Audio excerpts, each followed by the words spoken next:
Now, we seem to live in an age where many films might start as a singular project, but then soon the studio realizes that they want one thing.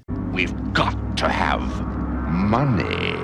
So basically what they will do is they'll turn a singular film into a franchise. And this has been a common thing with the current film we're going to be talking about today, and that is the Fast and the Furious saga. Now, this started 20 years ago, where it initially started from a simple Point Break knockoff about undercover cops infiltrating street race gangs to finding the source of possible stolen goods, to where now they're jumping out of tall buildings, planes, using magnets to defy the laws of physics and common sense, and going to the one place that hasn't been corrupted by capitalism.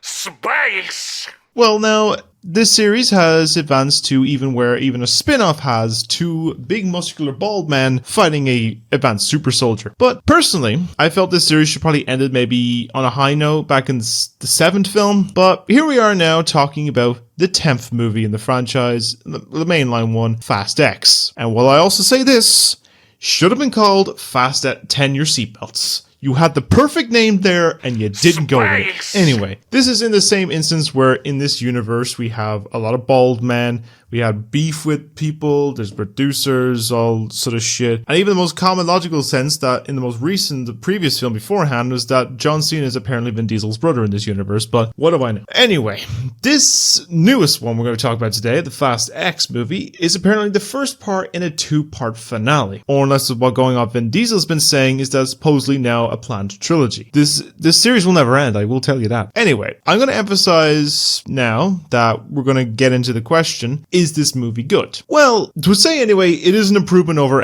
Fast 9, but that's not really much of a high bar to do, and the film is okay, bit of a bumpy road, but we'll learn about it as this review goes on. Let's race! Now, the likes of most of these films, of course, is that the Fast and Furious franchise has seen since probably maybe the 4th or 5th entry go on a particular pattern. It starts off with them being provided some job by the government, head by Mr. Nobody. They head off around the world to some certain location. You drive up in souped up cars, including Dominic's Dodge Charger. They go and do the job. They stop the film's bad guy for all sorts of means. Some of the comic relief will make jokes, goofs along the way, attempt anyway. Vin Diesel will say the word family at least more than 10 times in the film, and I'm questioning how many times I'm going to say this in this review. And then we're all in them gathered in the Toretto back garden for a barbecue, drinking some particular alcohol brand, and then all praying while the film cuts to credits. Now, this one's a little different, as it's actually starting with the end point and continuing on with something like a reverse, so to say. But because this is essentially a part 1 of a duology or trilogy, you can see why. But anyway, the story for this one is, after many missions and against impossible odds, Dom Toretto and his family have outsmarted and outdriven every foe in their path. Now they must confront the most lethal opponent they have ever faced, which is a common saying in most of these movies. Fueled by revenge, a terrifying new threat emerges from the shadows of the past to shatter Dom's world and destroy everything and everyone he loves. Now, I think the plot, narrative, concept for this one is sort of well explained, and gives a bit more of an excitement as it connects back to the series better than some of the other movies. You might have some connections in some capacity, but this one's at least connects back to a good bit back in the series. It does build to something bigger than expected, and there's someone who has faced them some in the past, they're out with revenge and seems some sort of threat. This villain is someone that has been watching for the better part of a decade, in common sense of this movie's timeline, and at least it makes more sense than John Cena somehow being Dom's brother, or something that apparently has been established in the universe since the beginning but never really brought up until the last movie, or any more weird common sense thing that apparently makes sense in that universe. Now, is the story perfect? No. It can be effective from its full story being split into parts, of course, because you know, if it's split into parts, the first movie's decent and the second movie just sucks ass, it could affect it, but at the moment, it's an alright story. I think it does its plot well enough and could definitely work its way into some past. So to give a score for this story one, I'm looking between 7 and an 8 out of 10. It's has its problems, but it's alright. It could go up, it could go down depending on how well part 2 does, but who knows. I don't have friends. I got family. Now, as seen with most of these movies, there are a lot of characters, particularly with this franchise. And a select few in this in particular review, I'm going to just focus on because they do have a bit of a focus to them.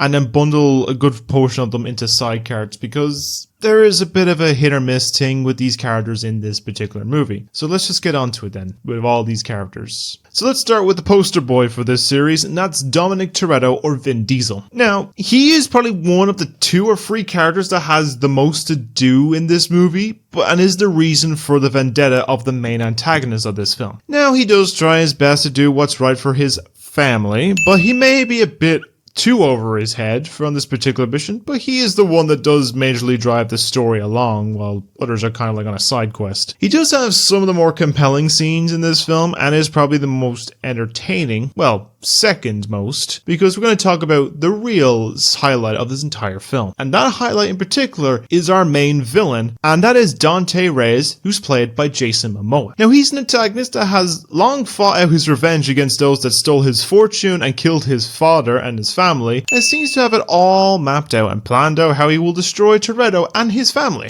Now, throughout this entire film, he is truly just a highlight when he appears on screen, as he's that some form of that man that will knock the shit out of you or murder you in cold blood, but still have a deep conversation with your corpse and paint your nails. And personally, given the next film is continuing with him, as most likely the final antagonist of the series, I hope he basically goes a bit more unhinged, because I actually really liked him in this movie. Just to say, like, he's probably the best thing of this film. And also, I'm not talking about the case about him talking corpse. There is a scene that's probably pretty funny. Now for the one I keep shitting on about in this review so far, and that is Jacob Toretto. Now, just the concept of it in the last movie was a bit weird, but for his part of the plot in this film, he is essentially a long-form escort mission protecting Dom's child Brian from danger. And honestly, I do give one thing. I have seen noticeably over time, since John Cena hasn't really focused a lot on WWE, that a lot of his acting roles have been really decent. Like, he's done voiceover work, he did Suicide Squad, he did Peacemaker, he's done all of them. But I liked him in this movie. He had a few funny lines for sure, and like, you know, he has a decent use of his character in it. He's probably, out of the entire Fast family, he probably has the most as well, besides Dom. And I think he served his character usage well in this film. So, yeah. Good points all around with Jacob. Now let's go into at least 2 of the newer characters I'm going to talk about in this, and that is with Ames, or AIMES. He is the new head of the organization that was run by Mr. Nobody, and he has that case of someone that takes over a company. You may have followed a particular method or certain way, but now that method is completely wrong, and you must do it by his accord, because that's the right way to do it. Now, he's an adversary, but we'll learn what may be right or wrong in this fight, and you don't know whether to trust him or not, and you'll probably find out in the film if you've watched it or you've seen it. You probably know what I'm talking about, but I think his screen presence here is a compelling character throughout. I mean, he is very intimidating. This dude is huge. This dude's jacked. Have you seen him in Reacher? Like, Jesus. And then the last of the characters I'm going to be talking about in particular focus is with Tess. This is another new addition and is played by Brie Larson. Now, she's the daughter of Mr. Nobody, who sees the side of Dom and his family values, and that she will go her way to betray the organization her father had run for years before new management took over, and she does help in some capacity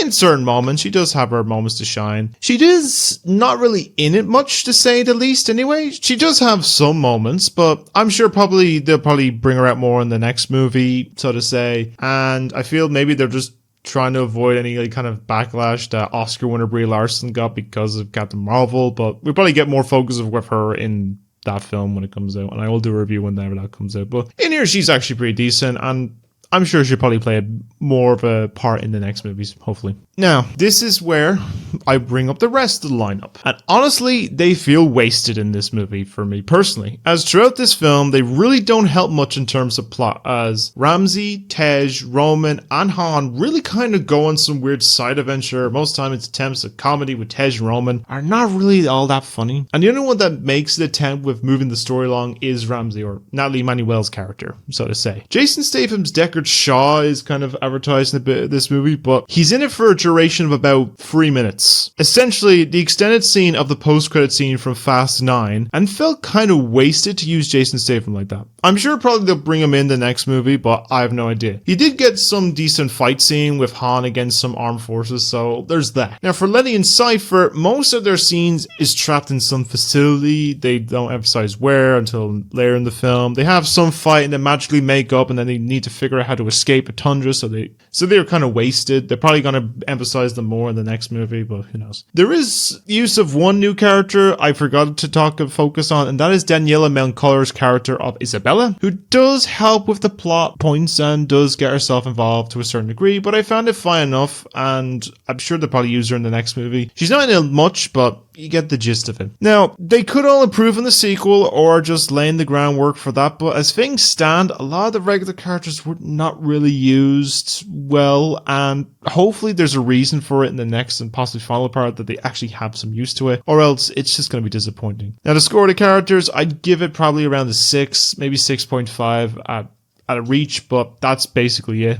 A lot of it is down to a lot of the rest of the family basically getting underutilized. So in the form of presentation, particularly for this one, we're going to focus on basically the world, a bit of the visual effects, and mainly just the rundown on just the filming itself. Personally, I like the presentation in this movie. There's a good use of set locations across the globe, from London to Rome to Brazil to probably all these different other locations. And it's nice. It is kind of nice to see a bit of a difference instead of just busy highway city streets. It's seeing Roman vistas and sort of jungles or long stretches of road and stuff like that. It's nice. And it's a case that going back through some of the older films, you're going to think, oh, I remember that point. Oh, that reminds me of that scene. It's that kind of nice bit. There is good use of the set location as well for big action pieces, like the opening montage with the runaway bomb rolling through Rome, avoiding casualties, to visiting some locations in the past. A good portion, as I mentioned, is set with Dom is mostly after Dante in Brazil. Letty's stuck some remote location with Cypher, and the rest of the family are stuck in the UK for most of the film, or more in a desert type location with Jacob. Probably Dom's is probably the best for showing off most of the location, as we mostly follow him throughout this movie, so it kind of does that kind of aspect. And it shows a long way from the series that started as just street racing has now become flashy cars and big dumb stunts. So give it that. Now, the one thing I would hinder this movie in particular is probably a bit with the editing and some camera work. As when I watched this movie, I noticed a lot of quick cuts back and forth with some scenes throughout that, with quick succession that might cause the effect of people that might have a bit of sensitivity. There's probably moments where you're probably in Brazil and there's always this big party scenes or something like that. They always do this weird thing. The one where it's just it's focusing on a wide shot and it keeps flashing back and forth between the wide shot and some party scene as a different lighting and color like that. So if it's a bright light, you're gonna affect someone that might have photosensitivity. That's my interpretation. I also noticed as well they kind of tend to use a bit of drone camera work in this movie, and there's points where it zips around a bit too quickly, and there's also points where it feels like it's turning at an angle. So it's nearly kind of looking at probably maybe a 45-degree angle, and it feels a bit sort of kind of a big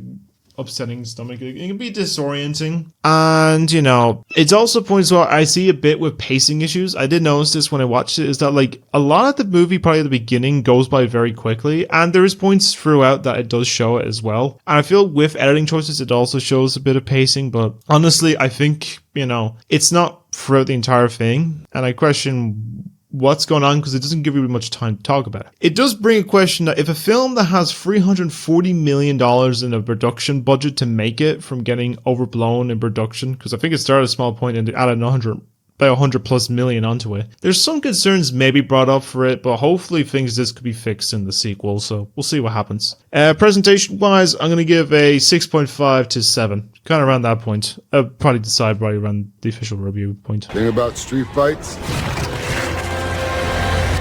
the street always wins. Okay, so I'll try and keep this one brief, but I see the writing in this one to be fine. It's nothing great, and it's nothing terrible either. It's passable. I mean, some make sense and are reasonable aspects of lines, and some of the writing can be funny with some semblance of Dante and Jacob. But sometimes it can just feel a little complicated. So say, the main villain is after a particular MacGuffin device, and somewhere in the middle of the movie he gets it, and then it's never brought up again the rest of the movie. Or it likes them trying to do comedy all the time with Tej and Roman, the side quest, the rest of the family, but sometimes can feel a bit forced, or they want to linger on a bit and it's hey, look, this is funny. I don't know.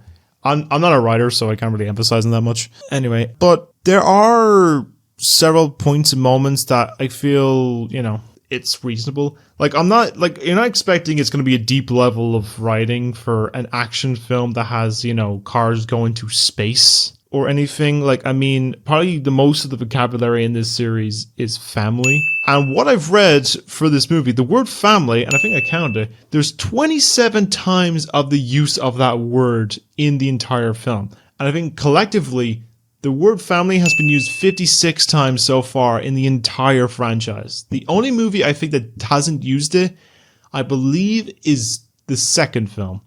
Maybe Hobbs and Shaw, but I have no idea. Well, I think that focused on it, so. Hopefully there is some better form of structured writing in the next one, maybe a bit, or else it might be completely all over the place and make no sense. And I question whether the doubling or, you know, the limiting of the word family is going to be used in the next one, but we'll have to see how it works out.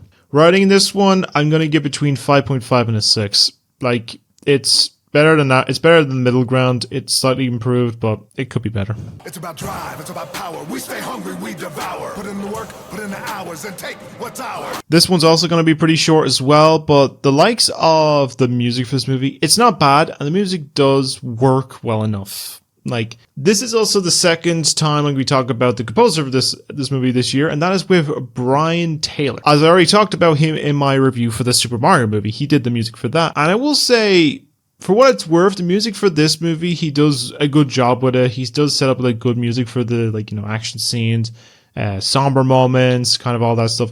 It works well enough. Like, there's a few I probably would listen to now and again while I'm working on stuff. You know, I wouldn't listen to the whole thing. There's probably some of the thing, alright, it's okay. Some of them are kind of a bit just noise, but And given that he's basically done most of the soundtracks for this series, he would technically be a member of this family, but, you know, it's a decent score. I've listened to some of them now and again. We'll just say on that. Probably more case I prefer his Super Mario one this year, but that's just my own opinion.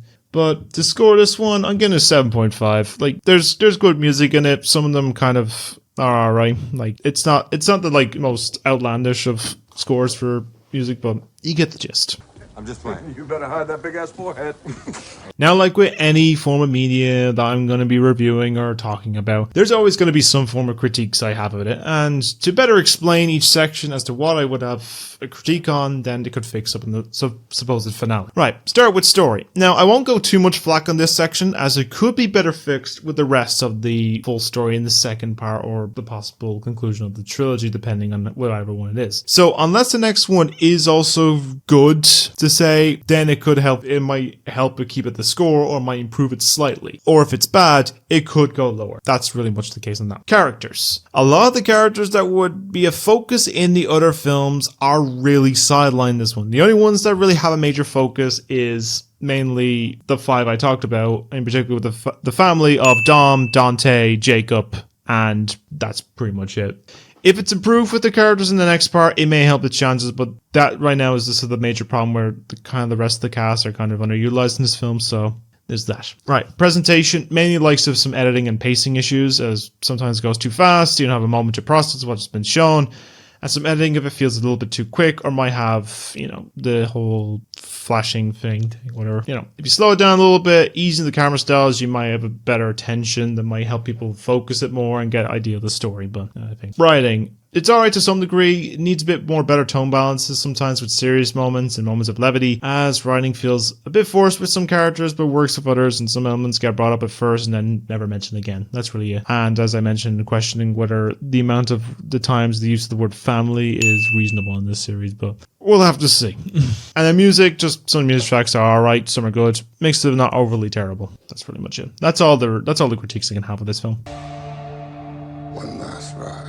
Now, overall, to bring the review to a close in this particular review anyway, Fast X is something I would agree is a much better improvement over the over-the-top cartoonish nature of F9 The Fast Saga, but feeling a bit more grounded but just a little bit. Is there problems? Yes, of course. There's mainly in the likes of just character usage and some bits in story and like editing choices, and writing. But I knew from the get-go that I was thinking this series was going to get more and more over the top, since it got more well received from the critics and audiences since Fast 5. Do I see this having the potential to end the mainline series on a high note? There is potential, yes. At the moment, it's still 2023. The strikes are still going on, so we don't know whether or not it could be affected by it, but I feel most movies might be affected. That's still upcoming. As long as they have a plan out for the end of the series with Dom and his family, and hopefully the use of Jason Momoa's Dante is used more and becomes even more unhinged as he used to stand out. But while I know they'll not be not the most well out thought out series, I'm always up for at least one last ride to see what happens, even when I feel like maybe I should have got off a few stops in the past. But, you know, it happens. So to give the final scores of each section, I gave story 7.5. I'm going to give characters 6. Presentation, I'll give a 7. Writing, I'll give a 6 as well. And the music, I'll give a 7.5. So the total score of the entire film is a 34 out of 50, or about a 68%. So that's about a C+, just under a B-.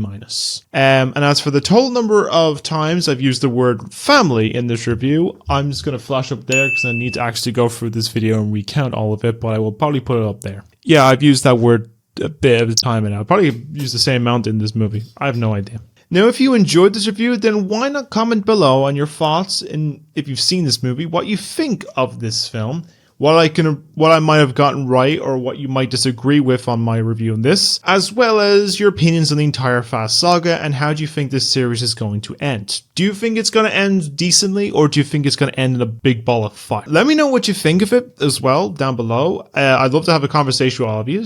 And if you enjoyed this video, make sure you like the video and subscribe if you haven't already, and even all that good stuff. And, you know, you stay being wonderful people, and I'll see you for one last ride whenever that movie comes out, because it could be delayed. So I'll see you later.